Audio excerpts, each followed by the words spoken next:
ఆయన డామినేషన్ లాగా చేస్తున్నారు.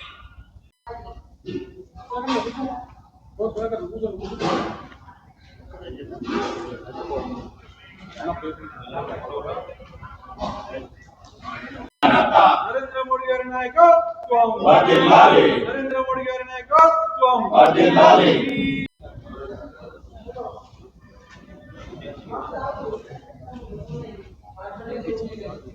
बीजेपी बचाओ, अरविंद हटाओ, बीजेपी बचाओ, अरविंद हटाओ, बीजेपी बचाओ, अरविंद हटाओ, बीजेपी बचाओ.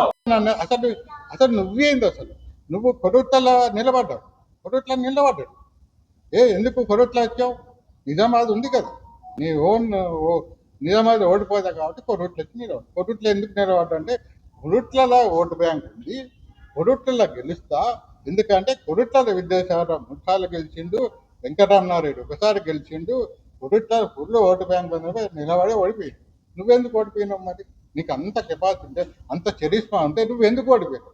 దాని గురించి మాట్లాడు. ప్రెస్ మీట్ పెట్టి నా గురించి ఎందుకు మాట్లాడతావు? నువ్వు ఎందుకు ఓడిపోయినావు ఎన్నడని చెప్పినావా? చెప్పాలే. నువ్వు ఎందుకు ఓడిపోయినావు నీ గురించి మాట్లాడు, నా గురించి ఎందుకు? నేను చెప్తా ఖచ్చితంగా, నాకు ఎన్ని ఓట్లు అయినాయో చెప్తా, ఎందుకు వచ్చినాయో కూడా చెప్తా. నువ్వు చెప్పు, ఫేస్ టు ఫేస్ మాట్లాడు. ఎన్నడైనా మాకు ఎప్పుడైనా టైం ఇచ్చినావా? మాట్లాడినావా? అసలు మాట్లాడాడు ఎవరితో మాట్లాడు? అసలు జగిత్యాల అసలు నిన్ను చూసి మేము ఏం నేర్చుకోవాలి? నువ్వు ఎవరికి ఏం చేసినావు? ఎవరైనా ఒక కార్యకర్తకు, కనీసం ఒక కార్యకర్తకు ఎప్పుడైనా హెల్ప్ చేసినావా? కార్యకర్త పోలీస్ స్టేషన్ అంటే పర్సనల్ కేసు కాదు, పక్కకు వెళ్ళి పార్టీ కోసం దిష్టిబద్ధ కాదు. ఎన్ని రోజులు ఉంటావు? బయట నుండి వచ్చిన వాళ్ళు ఎన్ని రోజులు ఉంటారు అనేది మనం ఎట్లా చెప్పగలుగుతాం? నువ్వు ఎన్ని రోజులు ఉంటావని నువ్వు చెప్పాలి. నీకు ఎవరు ఆదర్శం? కార్యకర్త నీకు ఆదర్శం కాదు. నీకు కార్యకర్త అనేవాడు ఉండనే కూడదు అనుకుంటున్నావు. నీ కార్యకర్త ఎట్లా ఆదర్శం అవుతాడు? నీకు ఆదర్శం ఎవరు? మీ అయ్యా, మీ నాన్న ఆదర్శం. మీ నాన్నది అంత పెద్ద విగ్రహం పెట్టినావు. అందరు బీజేపీ కార్యకర్తను తీసుకుపోయి నువ్వు నివాళులు అర్పించుకున్నావు. నీ ఆదర్శం? మీ నాన్నని చూసి నేర్చుకోమంటావు? మేము మీ నాన్న ఎగ్జాంపుల్ కాదా? మొత్తం అన్ని పదవులు అనుభవించి, కాంగ్రెస్ పార్టీలో ఉన్న పదవులన్నీ అనుభవించిన తర్వాత పార్టీ ఓడిపోతే బీఆర్ఎస్ పార్టీలో రాజ్యసభ సభ్యుని కోసం బీఆర్ఎస్ చేయనటువంటి చరిత్రని, అంకుల ఆనందం కోసం నువ్వు జగిత్యాల మున్సిపాలిటీని, జగిత్యాల అసెంబ్లీని పరంగా పెట్టినావు. ఈ విషయం అందరూ తెలుసు. జగిత్యాల పని నువ్వేందు మాట్లాడేది ఈరోజు? కోవాట్లు అని. ఎవరు కోవాట్లు? జీవన్ రెడ్డి గురించి కాలం మొక్కింది నువ్వు కాదా? జీవన్ రెడ్డి మా గురువు, మా జీవన్ రెడ్డి పెద్ద మనిషి, గురువు అని చెప్పింది నువ్వు కాదు. మేమా కోవాట్ల? మేము పోయినాం. మేము కొట్లాడినాం. అరే 37 మందిని పెట్టి కొట్లాము. ఆ రోజు కొట్లాము. ఈ రోజు అది ఇంతమందికి డిపాజిట్లో పోయేటువంటి క్యాండిడేట్లు ఇవ్వాల్సిన అవసరం ఏముంది? నువ్వు కాదా? ఎందుకు నువ్వు ఇన్వాల్వ్మెంట్ ఇంత? అసలు నువ్వేమనుకుంటున్నావు? నువ్వు డిక్టేటర్వా? నువ్వు ఆదర్శము గురించి మాట్లాడతావు. ఏంది? నిజాయితీ రాజకీయాలు చేయాలి. నిజాయితీ రాజకీయము ఎవరు చేస్తారు? నిజాయితీ ఉన్నోడు చేస్తారు. పార్టీ సిద్ధాంతం పట్ల అవగాహన ఉన్నోడు చేస్తారు. నువ్వు నిజాయితీ రాజకీయం చేయాలంటే నువ్వు నిజాయితీగా చేయి. ఈరోజు ఇక్కడ ఒక మెట్పల్లిలా 10 మంది అభ్యర్థులు గెలిస్తే వాళ్ళు నిర్ణయం తీసుకోరా? అక్కడ మున్సిపల్ చైర్పర్సన్ ఎవరుగా నీ ఇన్వాల్వ్మెంట్ అవసరం?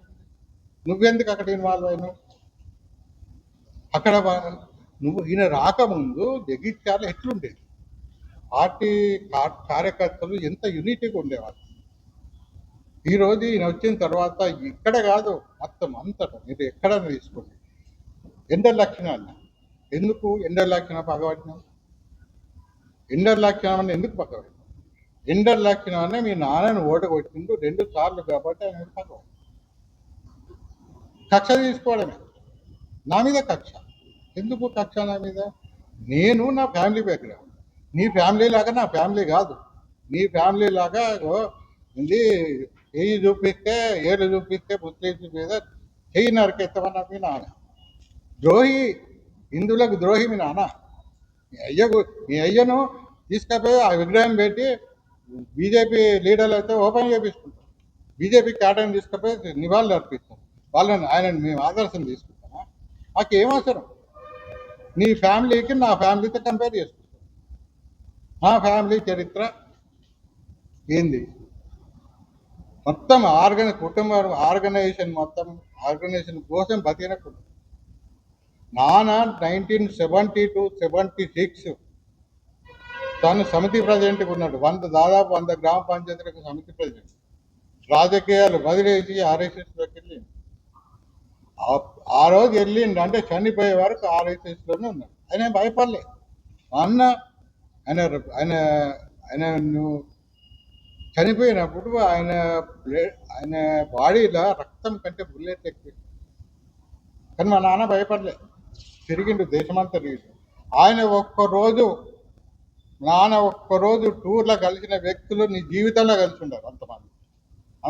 అటువంటి చరిత్ర అది మా అటువంటి చరిత్ర ఉన్నవాళ్ళు ఉండకూడదు. ఆయన ఎండ లక్షణం నాన్నను కూడా కొట్టి ఉండకూడదు.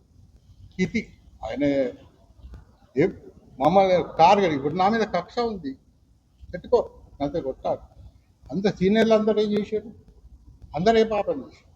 అందరి మీద ఎవరి మీద ప్రతాపం చూపిస్తున్నాడు? ప్రతాపం అందరి మీద. అంటే ఎటువంటి అవమానం అంటే ఒక ప్రెస్ మీట్లో నా గురించి మన జైత్యాలు వచ్చిన ప్రెస్ మీట్లో ముందు నాకు 5,000 వచ్చినాయి అనుకోండి. 5,000 కూడా అన్నాడు. 3,000, 4,000 ఎంత ఉండే అని పక్కన మాట్లాడుకుంటూ జోకులు వేసుకుంటా అవమానం చేయాలి. అరే నువ్వేంద్రా బాయ్, నాకు అర్థం కాదు. నాకెన్ని ఓట్లు వచ్చినాయి, నువ్వేంది మాట్లాడు? అసలు నేను ఎప్పుడు నిలబడ్డా? ఆ టైంలో బీజేపీకి ఎన్ని ఓట్లు వచ్చినాయి, ఎన్ని సీట్లు వచ్చినాయి? ఒక్క రాజాసింగ్ గెలిచిండు, అది కూడా ఆయన వ్యక్తిగతంగా మాత్రమే గెలిచిండు.